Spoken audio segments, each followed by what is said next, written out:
कहता अपने पिया से कि तुम्हारी है रान बा हमके बड़ा खराब लगत है। आजकल तुम्हार रहन सहन ठीक नहीं बा। आजकल हमार बाजार जाइल बड़ा दुश्वार हो गई है। निवेदन भाई आपसे एक काम कर दा। मरद पूछे का भाई तो दुल्हन बतावता।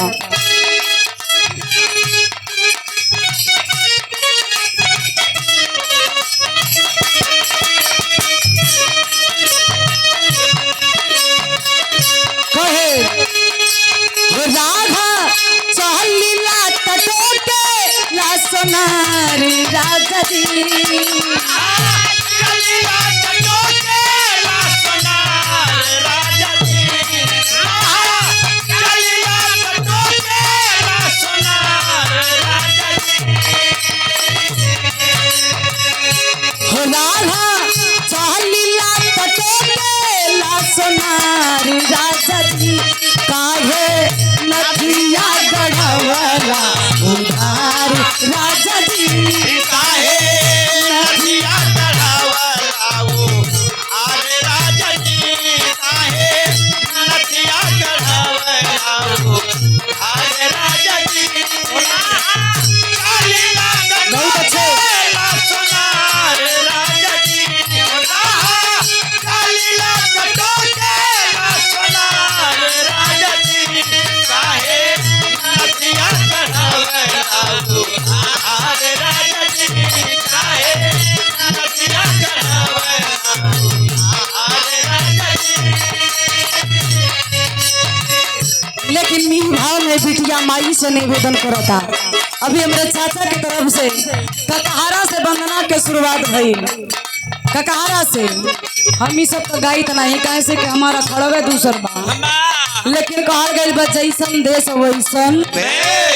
अगर ही ककहारा से शुरुआत कर देलन तो हमरो फर्ज बा। आए अब चाचा हमारे रास्ता दिखावत तो रास्ता पर चले के काम हम करब। कोशिश रही जबकि हम मानीला नहीं। हम ही सब नहीं मानीला ना गाईला। लेकिन आज पहली बार मंच पे गावे चलत है। ककहारा से वंदना के शुरुआत बा।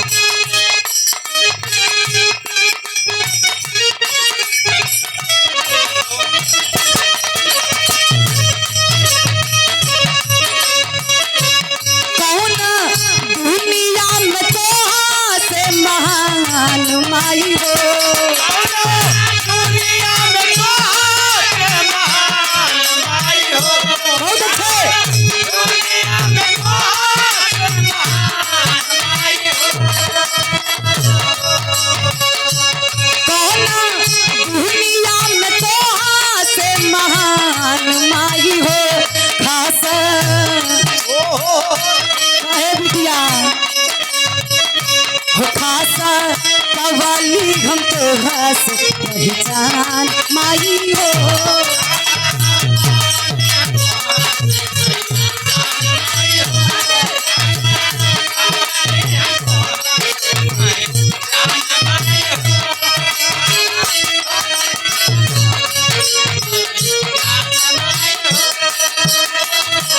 कहाँ से शुरुआत भइल बिटिया कहा था कि कौन दुनिया में तो से महान माई हो खास से पवली हम बिटिया पहचान माई हो। आप ही के कृपा से जो नहीं पहचान मिलल बा। लोग ज्योति के ज्योति जाने लन तो आपके दया दृष्टि बा। हम ना जानीला कुछ ना गावे के सहूर बा ना बजावे के नूर।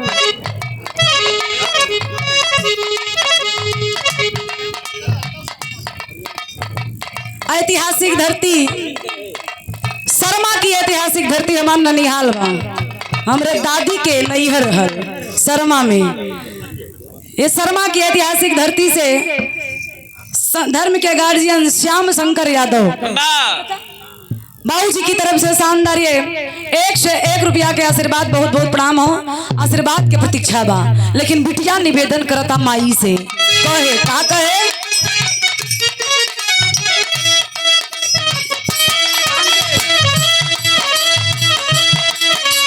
गावल बजावल हमके तो भाई सिखावल बजावल हमके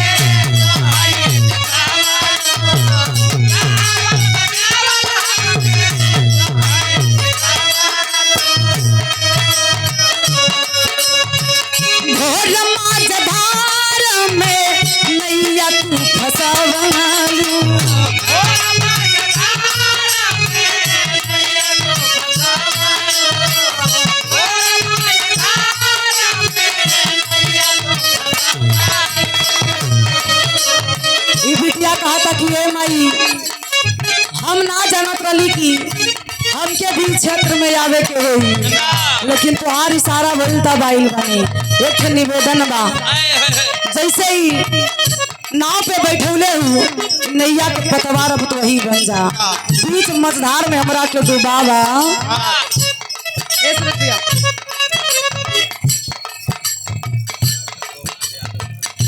ये देखें धर्म के गार्जियन परम सम्मानित श्री डॉक्टर शोभनाथ यादव रसुलहा की ऐतिहासिक पावन धरती से गार्जियन की तरफ से ये 100 रुपया के आशीर्वाद डॉक्टर साहब के पैर छू के प्रणाम और आशीर्वाद के कामना बा।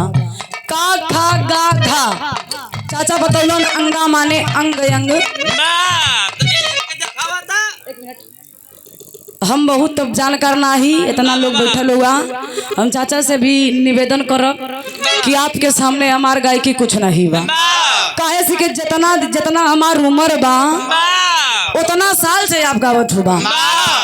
तो ये से निवेदन बा, हमरे ही ना समझ में आइल, लिखने वाले ने लिख के चले गए कि अंगा माने हमरे चाचा काथुर अंगा माने अंग अंग।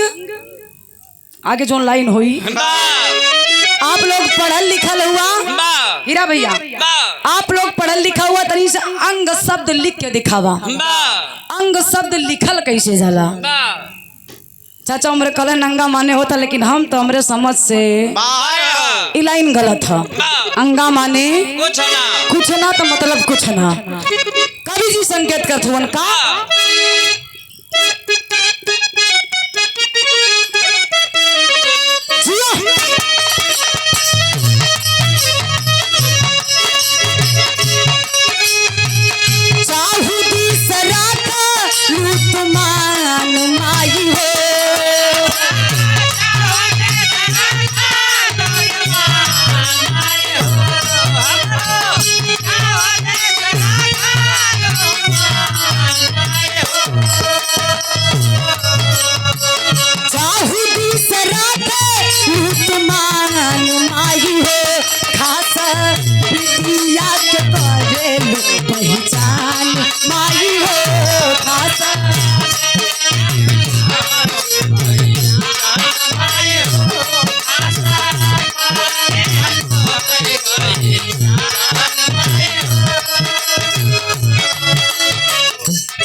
चारों दिशा में जो नहीं ज्योति के नाम बा ये हम अपने बदौलत ना पौले हई, अपने गुरु अपने पिता अपने माता और आप लोगन के आशीर्वाद से और आपके इशारा से।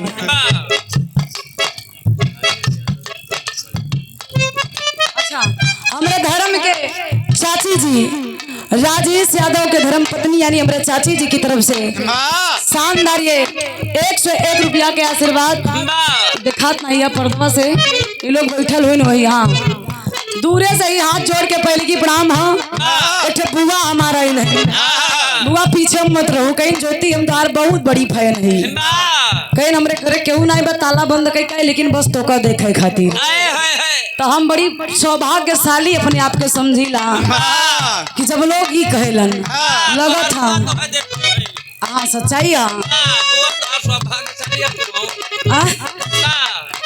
बुआ जी के पैर छू के प्रणाम हो, आशीर्वाद के प्रतीक्षा बा, उपस्थित जनता जनार्दन के पैर छू के प्रणाम बा।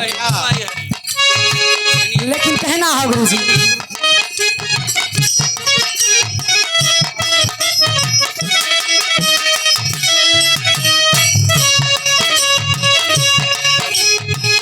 गायत्री सावित्री सीता दुर्गा मतारी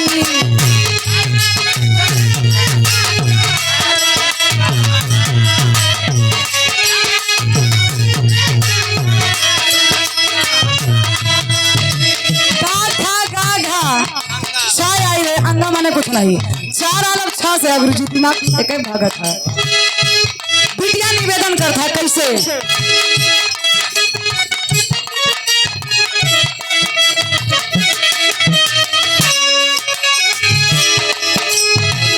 छाई उदासी आज हमारी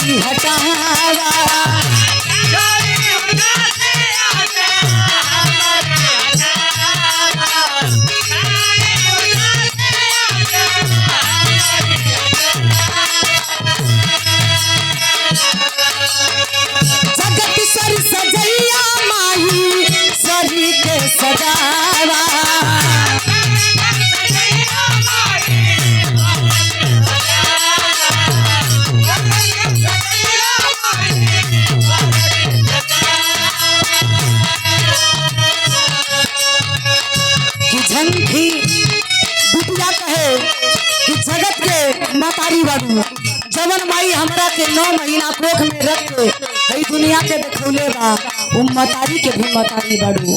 ए पंचो माई त माई होली। प्यारे लाल कवि जी एक लाइन लिखलन कि अमृत के धार केहू के तनो पियाई, अमृत के धार केहू के तनो पियाई एगो माई बिना आ कैसे करे जवा जुड़ाई एगो माई बिना। माई के बिना दुनिया अनहार बा, बिन माई के ई जगत पूरा सुना है। ये सब बिटिया कहता का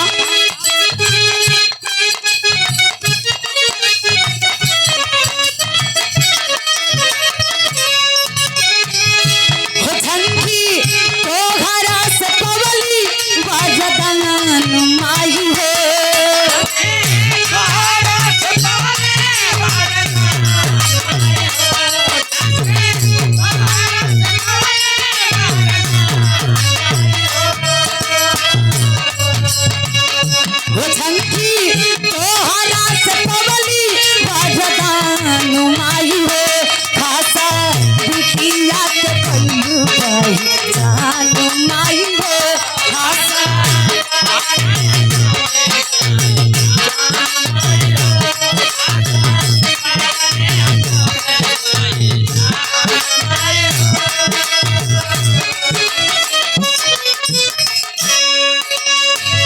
वंदना जेकर नाम बा वंदना जवन कभो वंदना होला।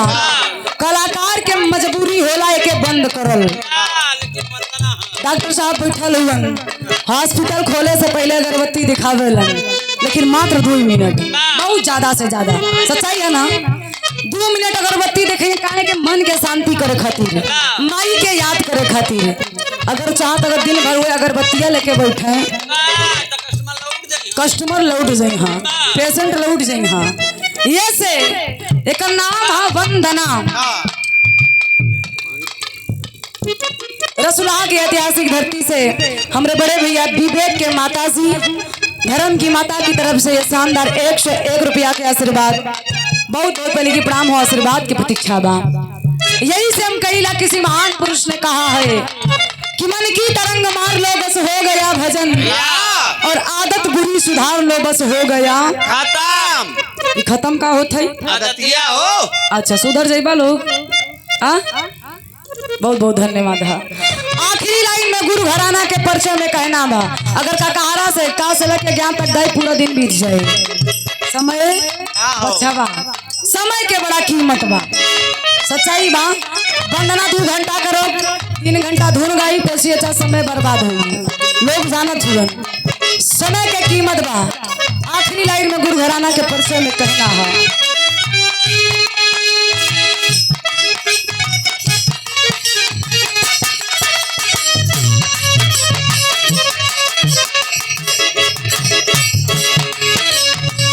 तो हरी कृपा हो पाए गणेश बिहारी।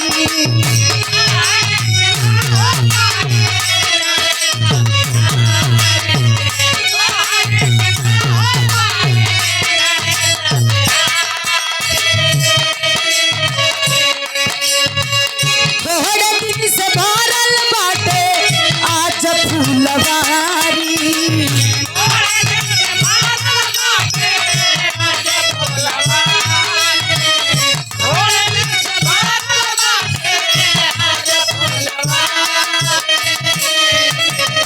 और ये देखिए हमारे गार्जियन परम आदरणीय परम सम्मानीय श्री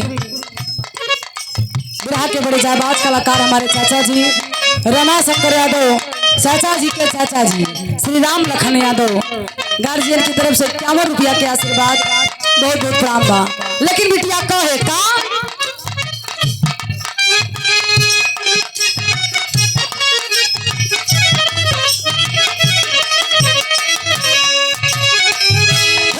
दिन से भरल बाटे आज फूलवारी।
से पहचान माई